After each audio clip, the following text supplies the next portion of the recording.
প্রায় ৩ দশক পর বিএনপির বর্ধিত সভা, তৃণমূল থেকে নীতি নির্ধারক, দলের ৪,০০০-এর বেশি নেতৃবৃন্দ এক প্রাঙ্গণে। সকাল 7:30 থেকে সভাস্থলে জমায়েত হতে থাকে সারা দেশ থেকে আসা নেতৃবৃন্দ।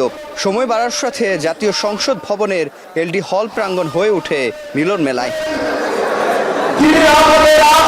সভায় ভার্চুয়ালি যুক্ত হন দলের ভারপ্রাপ্ত চেয়ারম্যান তারেক রহমান।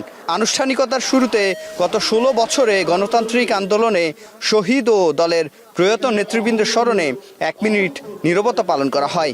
এরপর সংক্ষেপে শোক প্রস্তাব ঘোষণা করেন দলের সিনিয়র যুগ্ম মহাসচিব রুহুল কবির রিজভী। ক্রসফায়ারের শিকার হয়ে জনিসহ কত নেতৃবৃন্দ, কত ছাত্র নেতা, কত যুব নেতা, কত স্বেচ্ছাসেবক নেতা এবং দেশের নানা শ্রেণী পেশার মানুষ হারিয়ে গেছেন তারই আত্মা নাই। বন্ধুরা, আমরা এদের সকলের প্রতি গভীর শ্রদ্ধা জানাচ্ছি, তাদের আত্মার মাগফিরাত কামনা করছি। স্বাগত বক্তব্যে দলের মহাসচিব মির্জা ফখরুল ইসলাম আলমগীর বলেন, নির্বাচন নিয়ে সুনির্দিষ্ট কোনো নির্দেশনা না থাকা দুঃখজনক। একটি গণতান্ত্রিক দল এবং একটি আইন মেনে চলা, সংবিধান মেনে চলা একটা রাজনৈতিক দলের উপরে যে নির্মম নির্যাতন নিপীড়ন এসেছে, তারপরেও শহীদ প্রেসিডেন্ট জিয়া রহমানের সৃষ্ট এই দল নির্দেশিত পথে আমরা সামনের দিকে এগিয়ে গণতন্ত্র প্রতিষ্ঠার কাজ করে চলেছি। বন্ধুরা, আগস্টের পরিবর্তনের পরে ফ্যাসিস্ট হাসিনা দেশ থেকে পালিয়ে ভারতে আশ্রয় নেওয়ার পরে আমাদের দেশের অবস্থার পরিবর্তন হবে। অতি দ্রুত দেশে জনগণের ভোটাধিকার ফিরিয়ে দেওয়া হবে এবং জনগণ তাদের ভোটাধিকার প্রয়োগ করতে পারবেন। কিন্তু আমরা দুঃখের সঙ্গে দেখছি এখন পর্যন্ত সেই লক্ষ্যে আমরা সুস্পষ্ট কোনো নির্দেশনা পাচ্ছি না। দুপুর 12টায় ভার্চুয়ালি যুক্ত হন তারেক রহমান। বলেন, সংস্কার এবং স্থানীয় নির্বাচনের কথা বলে ধূম্রজালের সৃষ্টি করা হচ্ছে।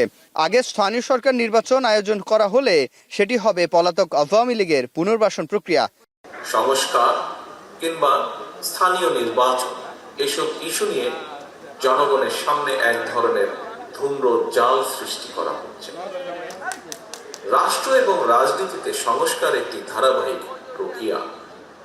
বিএনপির কাছে সংস্কারের ধারণা নতুন কিছু নয়। একটি রাজনৈতিক দল হিসাবে বিএনপি বারবার জনগণের ভোটে জনগণের কাছে দায়বদ্ধ সরকার প্রতিষ্ঠা করার লক্ষ্যে জাতীয় নির্বাচনের দাবি জানায়। দলের নেতাকর্মীদের সতর্ক করে বলেন, দলের শৃঙ্খলা ভঙ্গ হয় এমন কিছু দল সমর্থন করবে না।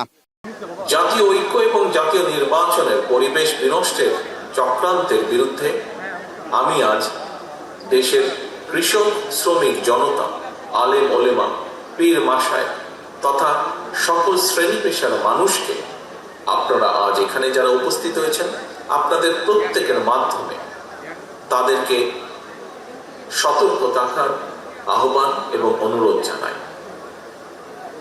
যারা বাংলাদেশকে তাবেদার রাষ্ট্র বানিয়ে রাখতে চেয়েছিল, তাদের ষড়যন্ত্র কিন্তু এখনো থেমে নেই। এরপরে বর্ধিত সভায় ভার্চুয়ালি যুক্ত হয়ে দলের চেয়ারপারসন বেগম খালেদা জিয়া আগামী নির্বাচনে নেতাকর্মীদের ঐক্যবদ্ধভাবে কাজ করার নির্দেশ দেন। বলেন, প্রতিহিংসা ও প্রতিশোধ নয়, সবাই মিলে বাসযোগ্য গণতান্ত্রিক রাষ্ট্র গড়তে হবে। তরুণ সমাজ আজ এক ইতিবাচক গণতান্ত্রিক পরিবর্তনের জন্য উন্মুখ হয়ে আছে।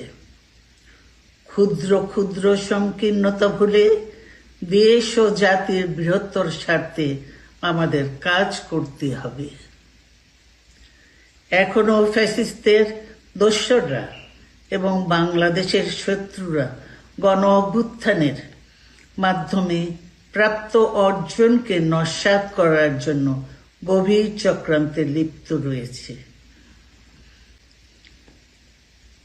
ইস্পাত কঠিন ঐক্যের মাধ্যমে জনগণকে সঙ্গে নিয়ে এবং চক্রান্তকে ব্যর্থ করে দিতে হবে। সারা দেশের নেতাকর্মীদেরকে ঐক্যবদ্ধ হয়ে আগামী নির্বাচনের জন্য কাজ করার আহ্বান জানিয়েছেন বিএনপি চেয়ারপারসন বেগম খালেদা জিয়া। তার এই বার্তা এবং নেতাকর্মীদের ঐক্যবদ্ধ প্রয়াসই নির্ধারণ করবে বিএনপির আগামীর ভবিষ্যৎ।